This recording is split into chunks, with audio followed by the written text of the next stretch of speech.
한번 따라해 봅시다. 신앙생활은 달려가는 경주자와 같습니다. 여러분, 이 말을 계속 기억하시면서 오늘 여러분들이 말씀을 함께 나누는 겁니다. 우리 교회는 이렇게 자막으로 항상 제목이 쫙 나와 있잖아요. 왜 여러분들께 이걸 띄워드리냐고 하면 그냥 듣지 말고 오늘 이 주제, 오늘 제목을 잘 계속 여러분들이 묵상하시라는 거예요. 그러면서 오늘 말씀과 여러분의 삶을 한번 거기다가 대입시켜 보시고 오늘 여러분 그 속에서 하나님이 나에게 주시는 말씀을 듣는 그런 귀한 시간이 되셔야 된다라고 하는 거예요. 오늘 우리는 빌립보서에 있는 말씀을 가지고 하나님 말씀을 함께 생각해 보려고 합니다. 이 빌립보서는요, 바울이 기록을 했습니다. 바울이 빌립보에 있는 교회 성도들에게 보내는 편지다라고 이렇게 우리는 이야기하죠. 그럼 이 빌립보서는 언제 기록이 되었느냐? 정확하게 우리가 그 연대는 알 수는 없지만 우리가 가을은 이렇게 추측을 합니다. 바울이 순교하기 5년이나 6년 전에 아마도 기록하지 않았을까? 이렇게 우리는 그냥 추측을 하고 있습니다. 그 당시에 바울의 나이는 60대였습니다. 우리 깊은 소리 중창단 권사님들과 비슷한 그러한 모습이었다라고 하는 것이죠. 그런데 오늘 이 바울은 불행하게도 어디에 있는 자의 모습이었냐고 하면 로마의 감옥에 수감되어 있는 그런 자의 모습이었다라고 하는 것이죠. 바울은 지난 30년 동안 자기의 삶을 한번 돌이켜 보았더니 그가 다메섹이라고 하는 곳에서 30년 전에 예수님을 처음 만나서 예수님을 믿게 되었고 그 뒤로 하나님께서 바울에게 주셨던 그 복음의 열정에 사로잡혀서 오늘 바울은 1차, 2차, 3차 전도 여행을 통하여서 소아시아에 있는 모든 지역을 다 누비고 말이죠. 많은 사람들을 만나며 그들에게 복음을 전하는 이 바울의 모습을 성경은 우리에게 잘 보여주고 있죠. 또 바울은 이 복음을 전하면서 그냥 지나가는 것이 아니라 중요한 도시마다 오늘 바울이 지나가는 곳에는 뭐가 세워졌느냐? 하나님의 교회가 세워지는 그러한 모습을 볼 수가 있었고 또 그런 교회들이 아주 건강하게 잘 성장하고 있는 모습도 성경은 우리에게 보여주고 있는 겁니다. 그리고 이제 드디어 바울이 자기 평생에 한 가지 소원이 있었다면 그것은 무엇이었냐고 하면 내가 로마에 들어가서 복음을 전했으면 좋겠다. 이것이 바울의 평생 소원이었거든요. 그런데 지금 바울이 드디어 로마에 들어와서 그가 복음을 전하기 위하여 이제는 발을 들여놓은 상태, 바로 그것이 바울의 모습이었다라고 하는 거죠. 비록 감옥에 있는 자의 모습이었지만 그러나 바울이 가만히 자기 자신을 돌아봤을 때 아마 바울은 이런 생각을 아마 했을 거예요. 내가 세상적으로 사람들이 나를 바라볼 때는 저 사람은 뭐 하는 사람일까? 저 사람은 정말 참 안 된 사람이다, 불쌍한 사람이다 라고 사람들은 말할 수 있겠지만 그러나 예수 그리스도를 만난 이후에 바울은 자기 자신을 가만히 돌아보니 정말 자기는요, 정말 엄청나게 화려한 복음의 역사를 이루었던 사람 중에 한 사람이었다라고 하는 것을 바울은요, 느낄 수 있었다라고 하는 것이죠. 그리고 자기의 마지막 꿈이었던 이 로마까지 내가 들어왔더니 여기서 내가 복음을 증거하고 있으니 됐다, 이제는 내가 이제 하고 싶은 거 다 했으니 이만하면 됐다, 이제 좀 천천히 가고 나도 여유 있는 좀 삶을 살아가야 되겠다, 이렇게 생각을 할 수 있는 충분한 이유가 지금 바울에게는 있었다라고 하는 겁니다. 성경은 우리에게 이렇게 말씀을 해주고 있더라고요. 히브리서 12장 2절 말씀해 보니까 믿음의 주여 또 온전케 하시는 이인 예수를 바라보자. 또 역대하 16장 9절 말씀해 보니까 여호와의 눈은 온 땅을 두루 감찰하사 전심으로 자기에게 향하는 자를 위하여 능력을 베푸시나니. 자, 오늘 이 말씀이 우리에게 전해주는 메시지가 무엇이냐고 하면 이런 거예요. 하나님께서는 오늘도 하나님께 집중하는 사람, 다시 말하면 예수님께 집중하는 그 사람들을 오늘도 하나님은 찾고 계신다라고 하는 말씀이에요. 우리가 신앙생활함에 있어서 여러분들이 꼭 기억하실 것이 한 가지가 있습니다. 그것이 무엇이냐고 하면, 신앙생활은 나 자신에게 집중하면 그 신앙생활은 실패합니다. 여러분과 함께 하고 있는 그 어떤 사람, 내가 봤을 때 믿을 만한 사람이 있어서 오늘 여러분들이 그 사람에게 집중하며 신앙생활 한다 하면 여러분 그것도 여러분들의 신앙생활은 실패의 요소가 되더라, 이런 얘기예요. 또 우리가 살아가다 보면 많은 사람들은 이 환경에 상당히 예민합니다. 우리의 상황에 많은 사람들은 상당히 예민하다라고 하는 거죠. 그래서 환경이 나를 이끌어가는 대로 어떤 상황이 나에게 도래하면 우리는 그 환경을 바라보고 환경에 따라서 우리는 무엇인가 결단을 하게 되고 우리의 발걸음을 옮길 때가 참 많이 있다라고 하는 거예요. 근데 중요한 것은 뭐냐고 하면, 신앙생활이라고 하는 것은 여러분 그런 환경과 여러분의 조건에 집중하여 나가면, 그렇게 따라가면 여러분의 신앙생활 실패한다라고 하는 거예요. 여러분의 믿음 생활 실패할 수밖에 없다라고 하는 거예요. 결국은요, 우리의 모든 신앙생활은요, 그냥 망할 수밖에 없는, 패배할 수밖에 없는, 그래서 우리는 그냥 실망할 수밖에 없는 우리들의 모습이 되더라라고 하는 거죠. 그럼 오늘 여러분들이 오늘 내 믿음의 신앙생활을 여러분들이 성공할 수 있는 방법은 과연 뭘까?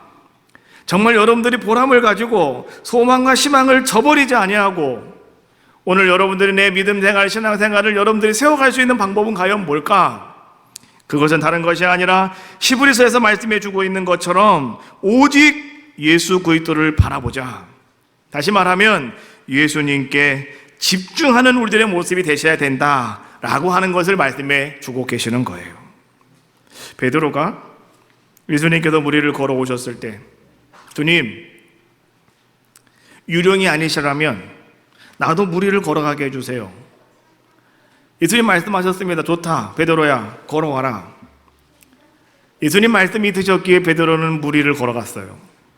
그런데 곧이어서 베드로는요, 큰 파도가, 큰 풍랑이 자기에게 몰려오는 것을 바라보았답니다.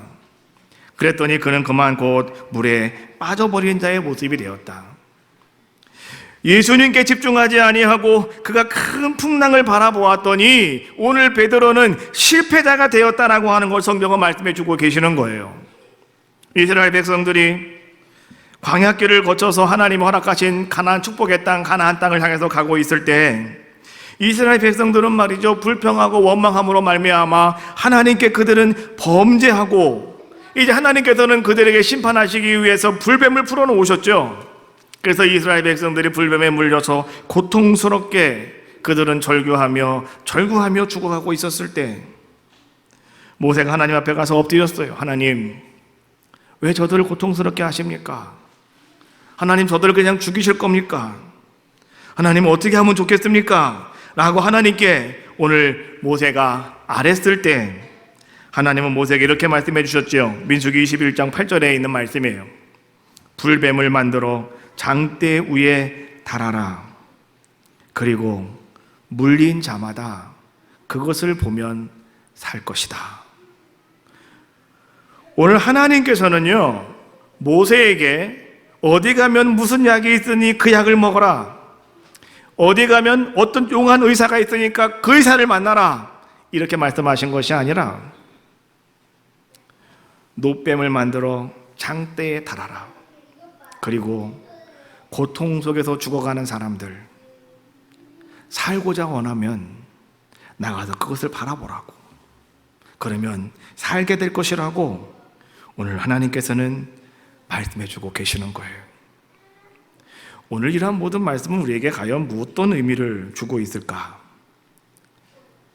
한마디로 말하면 이런 얘기예요. 여러분, 오늘 여러분들은요, 환경에 집중하지 말고 사람들에게 집중하지 말고 여러분 자신에게 집중하지 말고 예수님께 집중하시라는 거예요.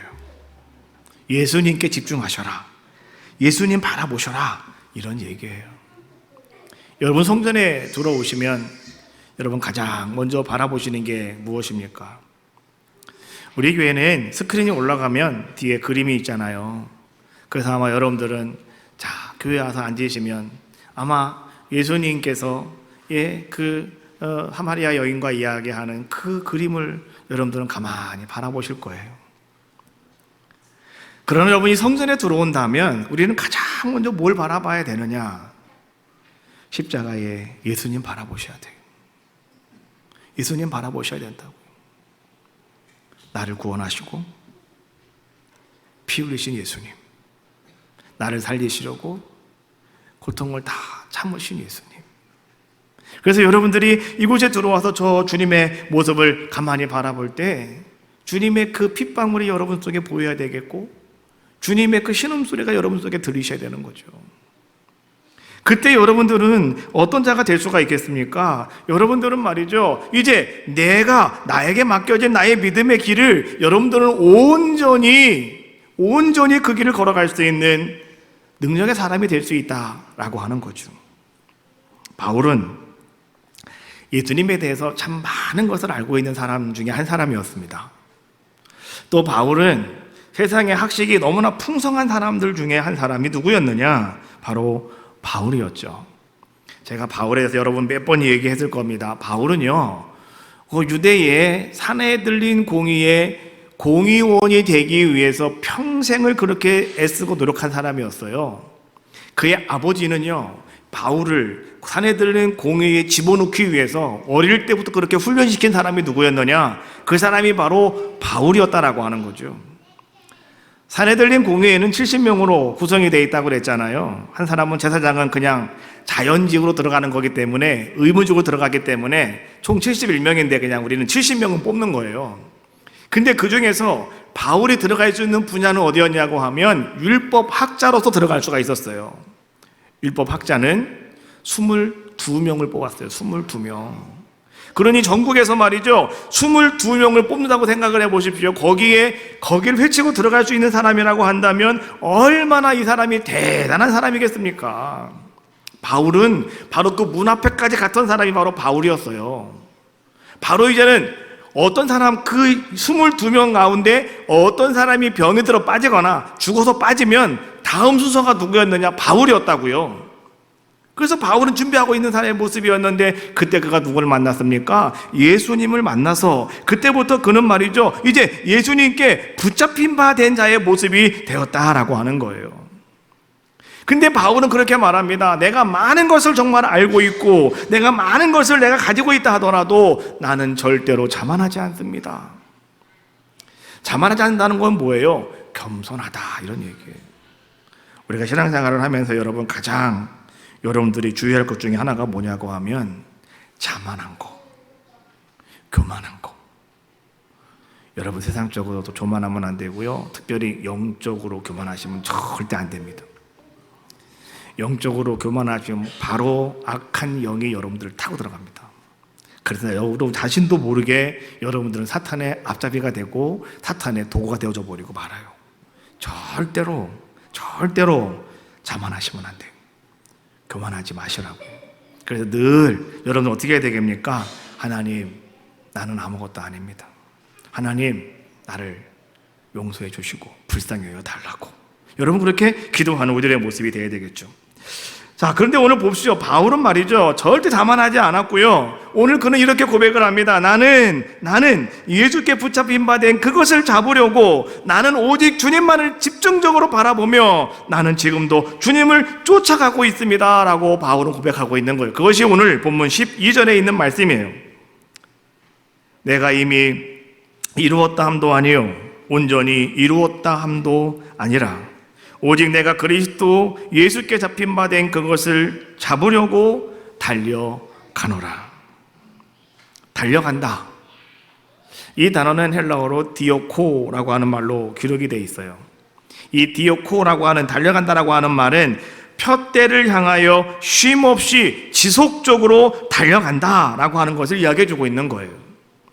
오늘과 똑같은 말씀이 14절에도 똑같은 단어가 기록이 되어 있는데요, 14절 보면 푯대를 향하여 그리스도 예수 안에서 하나님이 위에서 부르신 부름의 상을 위하여 달려가노라. 여기 달려가노라 라고 하는 이 말이 바로 디오코라고 하는 말이에요.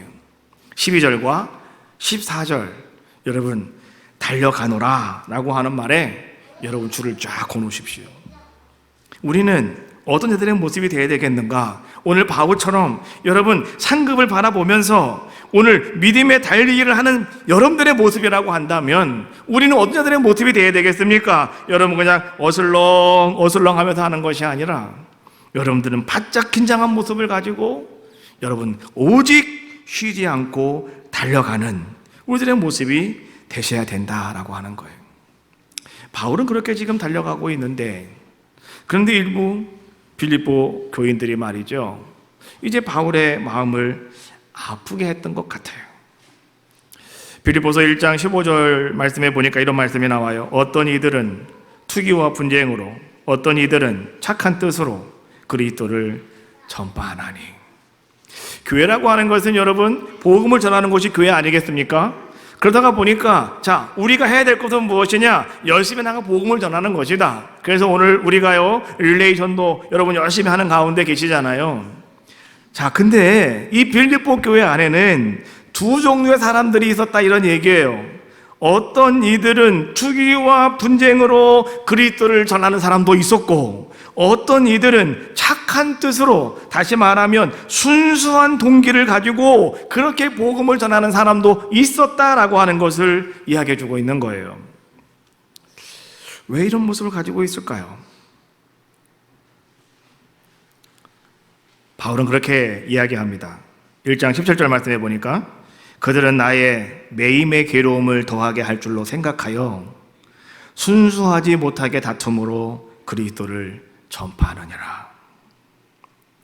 지금 바울은 감옥에 있다고 그랬잖아요. 빌립보를 쓸 때 이제 죽을 날이 얼마 남지 않은, 순교할 때가 얼마 남지 않았어요. 5년 6년밖에 되지 않았단 말이죠. 자, 이런 감옥에 있는 바울의 괴로움을 더하게 하려고 오늘 그들은 내가 나가서 복음을 전합니다, 내가 복음을 전합니다, 이렇게 행하는 자들의 모습이었다고 이야기해 주고 있는 거예요.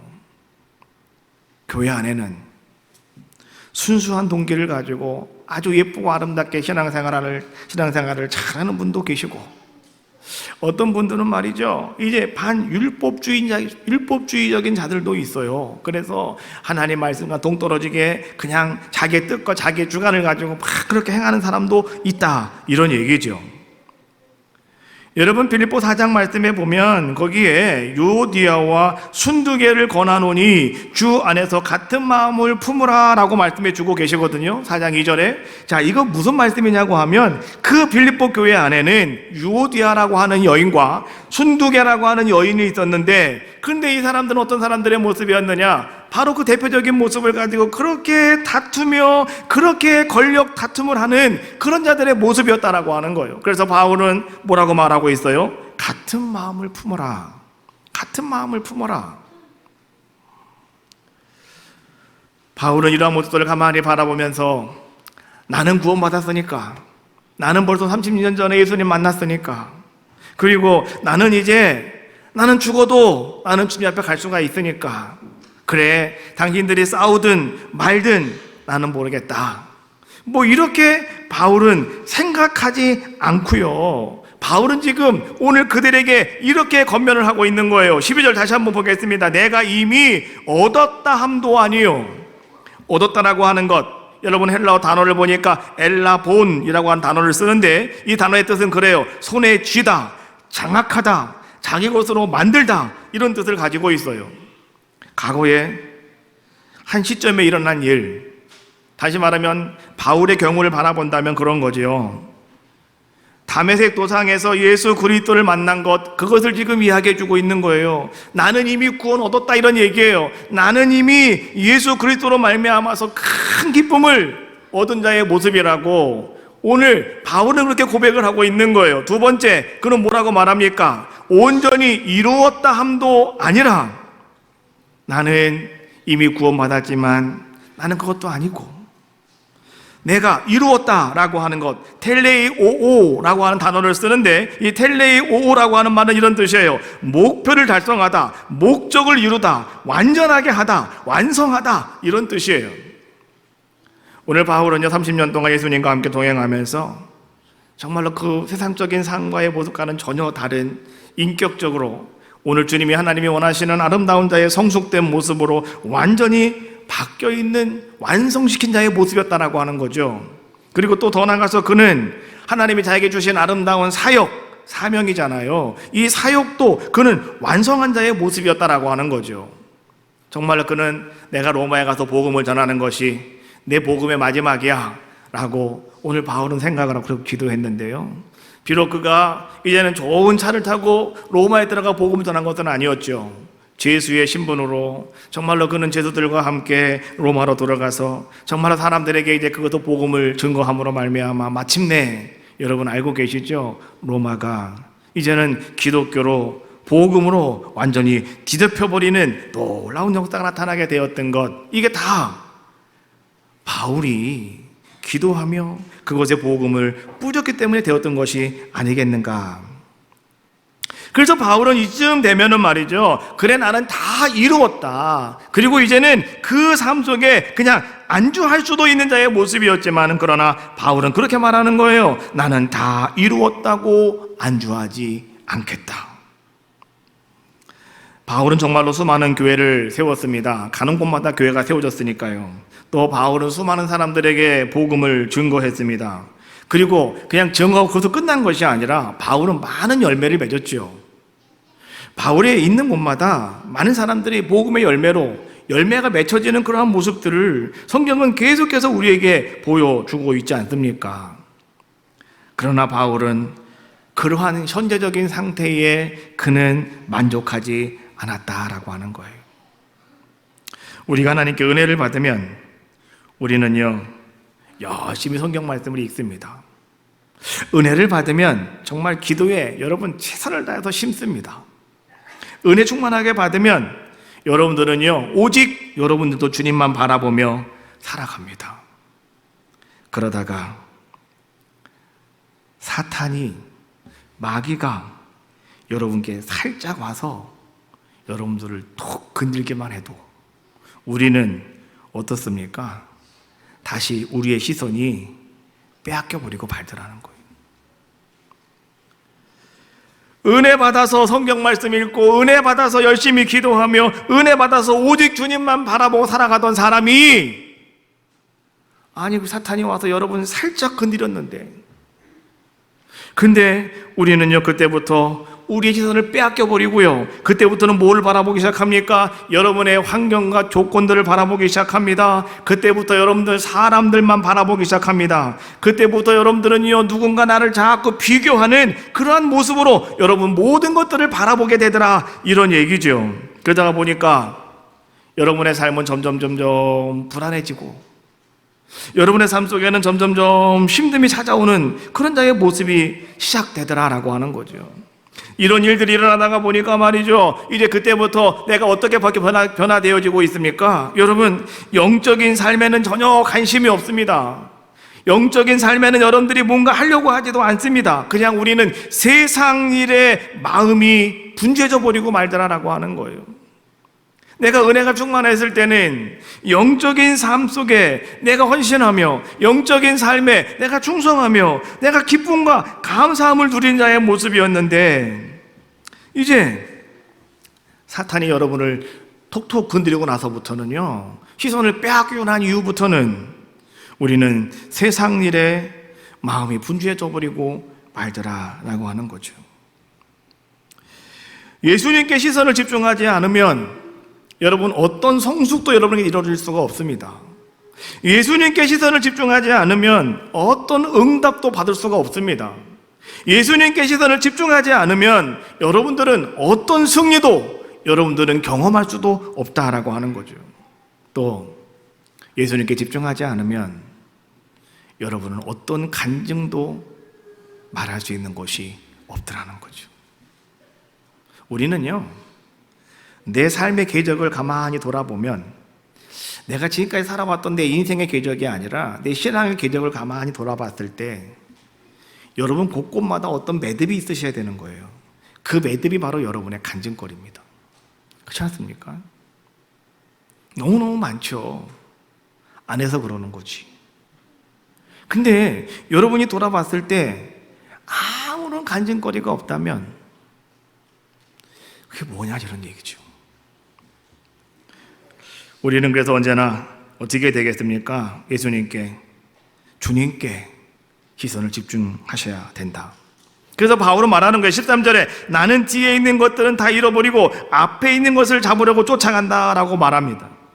바울의 지난날 생각해보면 그것은 참으로 너무나 부끄러운 일만 생각이 날 겁니다. 지난날 바울은 아무것도 몰랐기 때문에 그리스도인들을 잡아 죽이려는 일에 혈안이 되어가지고 말이죠, 많은 사람들을 그가 잡아서 옥에 가두기도 했지만 또 바울은 많은 사람들을 죽이기도 했어요. 스데반 집사가 죽을 때 바울이 그 앞에 서 있다잖아요. 그러니까 모든 사람들을 죽이는 일에 앞장선 사람이 누구였느냐? 바로 그 사람이 바울이었다. 그리고 지금 생각해보면 얼마나 참 부끄럽고 창피한 그런 일이겠느냐라고 하는 거죠. 그래서 바울은 이렇게 말하는 거예요. 나는 뒤에 있는 것은 다 잃어버리고 나는 대신 앞에 있는 것만 잡으려고 나는 그냥 열심히 쫓아갑니다 라고 바울은 이야기해주고 있는 거예요. 여러분, 신앙생활, 믿음생활함에 있어서 여러분들이 가장 경계해야 될 것이 무엇이냐? 그것은 여러분들이 안주하는 거예요. 안주. 여러분이 안주의식을 여러분들은 버리셔야 된다. 사탄이 가장 여러분들에게 찾아와서 여러분들을 잘 이용하며 여러분들을 유혹하는 게 뭐냐고 하면 바로 이 안주의식이에요. 안주의식. 사탄은 여러분들에게 늘 그렇게 말합니다. 성경 많이 읽어라. 기도 많이 해라. 충성해라. 헌신해라. 그렇게 사탄이 여러분들에게 계속해서 이야기를 해요. 그런데 사탄은 말이죠, 마지막 한마디를 여러분들에게 멘트로 이렇게 날려요. 그러나 내일부터 해라. 내일부터 해라. 아내가 오늘 하나님 앞에 열심히 기도하려고 했는데 사탄이 여러분들에게 와서 말하는 거예요. 내일부터 해. 내가 오늘 주님 앞에 열심히 충성하려고 하는데 사탄이 말하는 거예요. 내일부터 해. 우리는요, 여러분, 여러분들이 안주의식에 매여져 버리면 우리는 매일매일마다 내일 하다가 우리는 그냥 죽어버릴 수밖에 없는 인생이더라라고 하는 거예요. 그래서 여러분, 우리는 이 안주의식, 여러분, 철저하게 여러분들이 없으셔야 된다라고 하는 거죠. 여러분 봅시다. 아브라함이요, 하나님의 부르심을 받고 그가 가나안 땅에 왔습니다. 그 땅은 젖과 꿀이 흐르는 땅이랍니다. 그런데 오늘 아브라함이 와서 보니 그 땅이 젖과 꿀이 흐르기는커녕 그곳은 말이죠, 물도 없는 아주 황량한 빈들이었다라고 하는 사실. 그러나 아브라함은 그곳에서 다시 자기 고향 하란으로 갈대아 우르로 돌아가지 않았다라고 하는 사실을 여러분 기억하셔야 돼요. 그 이후에 이삭도 그랬고 야곱도 그랬고 요셉도 그랬습니다. 그들은 어떤 상황 속에 있다 하더라도 정말로 그들은 다시 돌아가지 않는 자들의 모습이었다. 그들뿐만이 아니었죠. 모세도 마찬가지였고 바울도 마찬가지였고 또 베드로도 마찬가지였다. 그 누구도 그들은 다시 돌아가지 않았다. 돌아간다고 하는 것은 뭐예요? 안주하였다라고 하는 거잖아요. 그러나 그들은 그렇게 하지 않았다라고 하는 거예요. 그래서 14절에 바울은 이렇게 말합니다. 나는 하나님이 위에서 부르신 부름의 상을 위하여 달려가노라 라고 말씀해 주고 있는 거예요. 바울은요, 그 상 때문에 나는 매일매일 분주한 삶을 나는 살아가고 있고 나는 그렇게 지금 살았습니다 라고 그는 고백을 하고 있는 거예요. 바울의 인생이 거의 다 마칠 쯤 되었을 때 오늘 바울은요, 아주 의미심장한 이야기를 한 말씀 하고 있어요. 그것이 디모데후서 4장 7절로 8절에 있는 말씀이에요. 나는 선한 싸움을 싸우고 나의 달려갈 길을 마치고 믿음을 지켰으니 이제후로는 나를 위하여 의의 면류관이 예비되었으므로. 오늘 바울의 이 말이 여러분 얼마나 놀라운 말입니까? 마치 이것은 42.19km의 마라톤을 다 뛰고 결승점에 손을 높이 들고 기쁨과 희열을 가지고 뛰어 들어오는 아마도 한 마라토너와 같은 모습은 아닐까. 우리의 믿음생활 신앙생활이라고 하는 것은요, 마치 이 마라토너가 달리는 것 같은 경주자와 같은 것이 우리의 삶이고 우리의 믿음생활 신앙생활일진데 다 다 마쳤다고, 완주했다고 아주 만족스러워하면서 얼굴에 큰 기쁨을 가지고요, 이렇게 그 마라톤을 끝내는 그 마라토너와 같은 오늘 바울의 모습을 우리는 볼 수 있다는 거예요.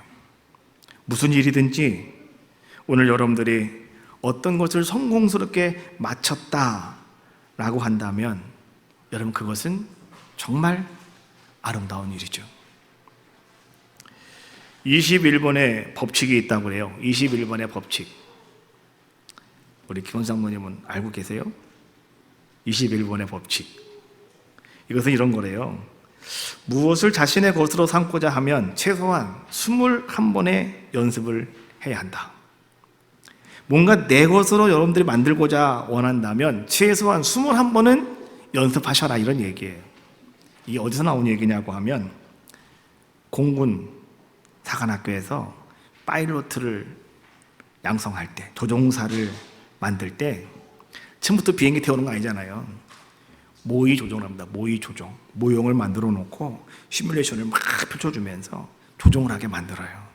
그래서 어떤 상황들을 막 그에게 만들어주는 거예요. 그리고 거기서 조종할 수 있는 훈련을 시키는 거잖아요.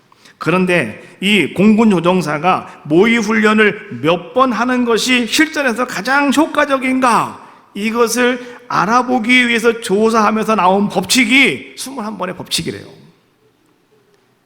조종사들이 21번 모의 훈련을 받고 그리고 나서 이 파일로트가 돼서 비행기를 운전을 하니까요, 다 되더라, 이런 얘기예요. 21번의 법칙. 지난주 제가 이렇게 검색을 하다가 보니까 한 장의 사진이 나의 마음을 참 우울하게 만들었어요. 한번 사진을 제가 하나 보여드리겠습니다.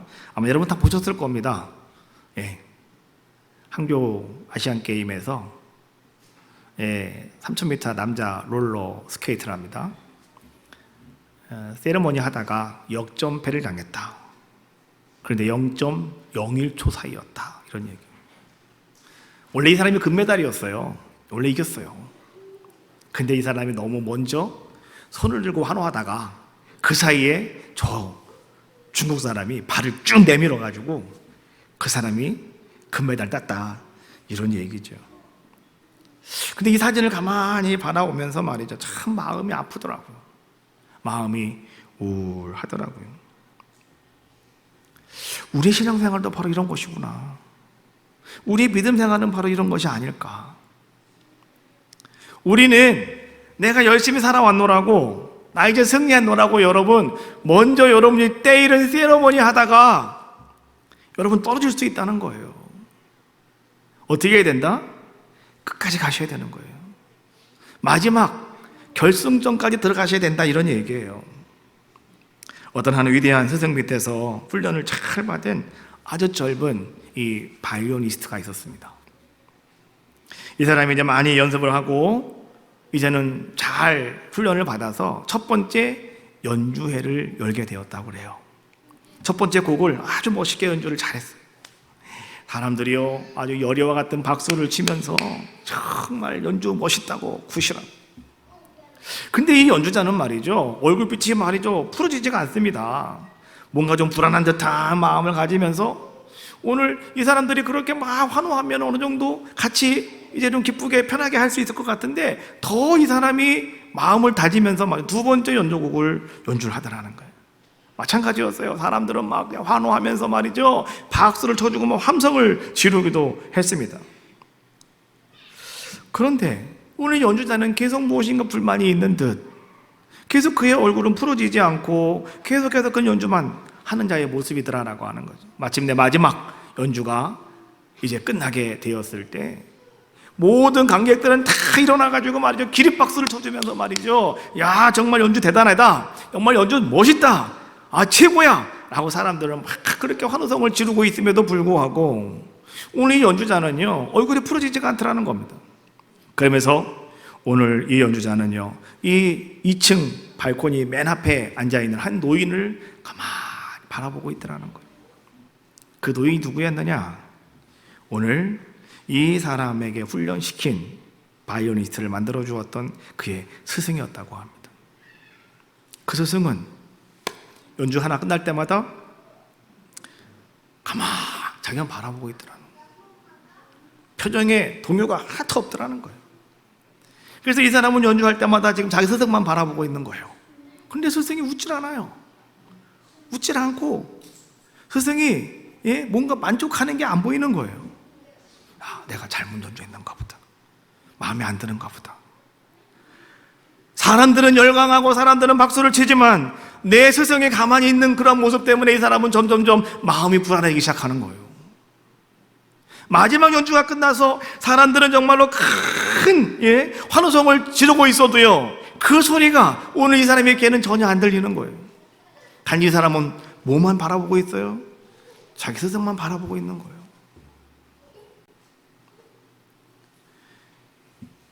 연주자가 스승을 가만히 바이올린을 내려놓고 사람들은 막 발광을 하고 있는데도요, 자기는 가만히 스승을 바라보고 있는 거예요.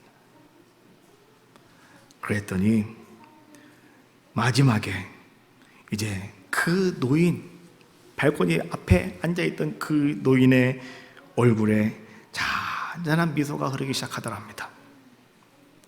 그러더니 그 노인이 잘했다고 고개를 흔들어 주더라는 거예요. 잘했다. 너 정말 잘했다. 그때서야 이 젊은 연주자는 말이죠, 이제는 긴장을 풀고 많은 사람들이 막 환호하는 그 환호 소리에 활짝 웃음을 터뜨리면서 말이죠, 관중에게 큰 인사로 화답하는 자의 모습이었다라고 하는 거죠. 그에게 있어서 관중들의 칭찬, 관중들의 치하, 그것은 아무 의미가 없었다는 거죠. 그를 지도하신 저 노인, 스승님이잖아요. 그 스승님이 인정하시는 순간만을 위하여 오늘 이 사람은 연주를 했다는 거예요. 최선을 다하는 자의 모습이었다. 오늘 우리도 마찬가지입니다. 여러분, 우리의 신앙은, 우리의 믿음의 길은 나 자신이 만족하는 게 아니에요. 옆에 사람이 만족해 주는 것도 아니에요. 최후의 심판 때에 주님께서 여러분들을 보시고 웃으셔야 되는 거예요. 최후의 심판의 그날에 주님이 허락하시는 상을 받기까지 오늘 여러분, 세상 사람들이 아무리 여러분들에게 칭찬한다 하더라도 아무 무의미한 거예요. 소용없는 거예요. 주님이 아십니다. 주님이 인정해 주셔야 됩니다. 그러면서 우리는요, 끝까지 그 길을 걸어가는 것. 그래서 오늘 우리는 이렇게 말할 수가 있는 거예요. 한번 따라해봐요. 신앙생활은 달려가는 경주자와 같습니다. 우리가 오늘 이렇게 결론 내릴 수가 있는 거예요. 여러분의 신앙생활은 열심히 지금도 달려가고 있는 경주자와 같은 게 여러분의 믿음생활, 신앙생활이다.